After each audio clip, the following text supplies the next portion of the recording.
Hello and hi guys. ഇന്നത്തെ recipe ഒരു നല്ലൊരു ഡെസേർട്ടാണ്, ബിസ്ക്കറ്റ് പുഡിംഗ്.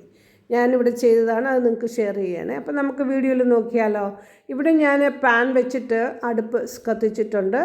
അതിൽ ഞാനൊരു 3 ടേബിൾ സ്പൂൺ പഞ്ചസാര ഇടുന്നുണ്ട്. അപ്പം നമുക്കതിനെ എന്താ പറയുക, കാരമലൈസ് ചെയ്തെടുക്കണം. അപ്പോൾ അതിൽ ഞാൻ വെള്ളമൊന്നും ഒഴിക്കുന്നില്ല. ഒരു മീഡിയം ഫയറിൽ വെച്ച് കഴിഞ്ഞാൽ കരിഞ്ഞു പോകാതെ നോക്കിയാൽ മതി. ഇപ്പം നന്നായിട്ട് മെൽറ്റായിട്ടുണ്ട്. അതിനടുത്ത് തന്നെ ഞാൻ സ്റ്റീമിന് വേണ്ടിയിട്ട് ഒരു പാത്രവും വെച്ചിട്ടുണ്ട്. ഞാൻ ഓവനിലിപ്പം വെക്കുന്നില്ല. പിന്നെ കേക്ക് ടിന്നിലാണ് ഇത് ഒഴിക്കുന്നത്, കണ്ടില്ലേ. ഞാനിപ്പോൾ കേക്ക് ടിന്നിൽ കാരമലൈസ് ഷുഗർ ഒഴിച്ച് അതിനെ പരത്തി അത് അവിടെ ഇരിക്കട്ടെ. അത് തണുക്കുമ്പോൾ നമുക്ക് ബാറ്റർ ഒഴിക്കാം. അപ്പോൾ ബാറ്റർ ഇവിടെ റെഡിയാക്കാനായിട്ട് ഞാൻ മിക്സിക്കകത്ത് ഒരു കവറ് ബിസ്ക്കറ്റാണ്, മറിയ ബിസ്ക്കറ്റാണ്, അതിട്ട് 2 മുട്ട പൊട്ടിച്ചൊഴിച്ചിട്ടുണ്ട്. അപ്പോൾ നിങ്ങൾക്ക് കാണിക്കാൻ വേണ്ടി ഞാൻ ആ ബിസ്ക്കറ്റ് കണ്ടില്ലേ, 2 മുട്ട പൊട്ടിച്ചൊഴിച്ചിട്ടുണ്ട്. ഇതാണ് കവറ്, ബിസ്ക്കറ്റിൻ്റെ മറിയ ബിസ്ക്കറ്റ്സാണ്. എനിക്ക് തോന്നുന്നു അതിൽ ഈ ഒരു പാക്കറ്റിൽ 2 കവറായിട്ട് വരും. ഞാൻ അതിൽ ഒരു കവറാണ് എടുത്തത്. അപ്പോൾ ഞാൻ അതെല്ലാം ഇട്ട്, പിന്നെ ഒരു കപ്പ് മെഷറിംഗ് കപ്പിൽ ഈ ഒരു കപ്പ് 2 കപ്പാണ്. 2 കപ്പ് പാല് ഞാൻ ഒഴിക്കുന്നുണ്ട്.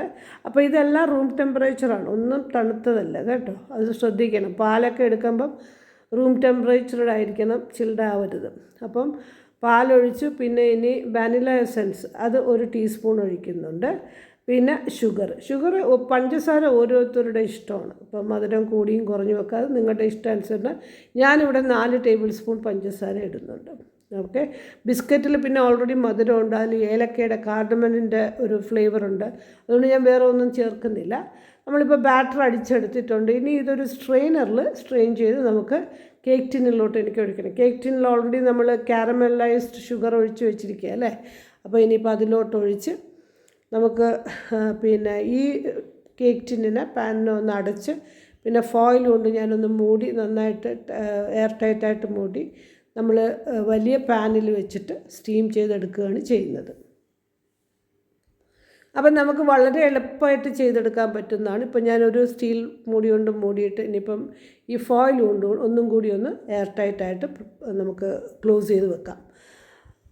അപ്പോൾ ഇതിനെ വെച്ച് കഴിഞ്ഞ് ഒരു 30 മിനിറ്റ്സ് അല്ലെങ്കിൽ 25 മിനിറ്റ്സ് നമുക്കൊരു ടൂത്ത് പിക്ക് കൊണ്ടോ എന്തെങ്കിലും കൊണ്ട് നിങ്ങൾ കുത്തി നോക്കണം. അപ്പോൾ അതിന് ശേഷമാണ് നമുക്കിത് ഒരു പപ്പടക്കോല് കൊണ്ടോ എന്തെങ്കിലും കുത്തി നോക്കി അത് ഒട്ടുന്നില്ല എന്നുള്ള എന്തെന്നുള്ള ഒരു ഉറപ്പ് വരുത്തിയതിന് ശേഷം നിങ്ങൾക്കിത് മാറ്റാം.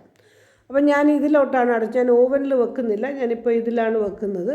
ഇതിൽ വെച്ച് ഞാൻ പുറത്തെടുത്തു. ഒരു 30 മിനിറ്റ്സ് കഴിഞ്ഞ് ഞാൻ 4 വശവും ഇതിനെ ഫ്ലിപ്പ് ചെയ്തു, മറ്റേ ഈ കത്തി കൊണ്ട്. ഇനി ഫ്ലിപ്പ് ചെയ്ത് പ്ലേറ്റിലോട്ട് ആക്കിയിട്ടുണ്ട്.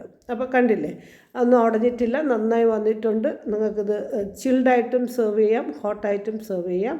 അപ്പോൾ താല്പര്യമുള്ളവരും ഇഷ്ടമുള്ളവരും ട്രൈ ചെയ്ത് നോക്കണം, ഫീഡ്ബാക്ക്സ് അറിയിക്കണം. സബ്സ്ക്രൈബ് ചെയ്യാത്തവർ സബ്സ്ക്രൈബ് ചെയ്യണം please. Thanks for watching all my videos. Keep watching. By.